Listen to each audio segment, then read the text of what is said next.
జై తెలంగాణ.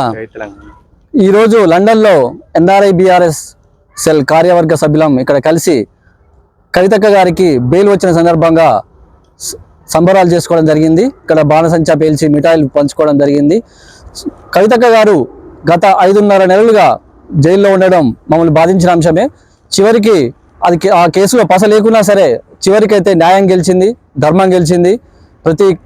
ప్రతి కార్యకర్త, ప్రతి బీఆర్ఎస్ కార్యకర్త మొక్కవని ధైర్యంతో ఇలాంటి ఎన్ని కేసులు ఎలాంటి పెట్టినా కానీ పసలేని కేసులు బీజేపీ పార్టీ కావచ్చు, కాంగ్రెస్ వాళ్ళు లోపల సపోర్ట్ కావచ్చు, ఎన్ని పెట్టినా సరే ఇవన్నీ సుప్రీంకోర్టు పటాపంచలు చేస్తూ చివరికి న్యాయం వైపు నిలవడం మా అందరికీ సంతోషం.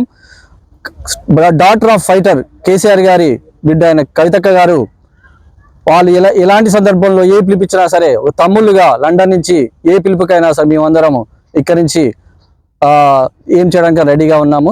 జై కవితక్క, జై తెలంగాణ, జై కేసీఆర్.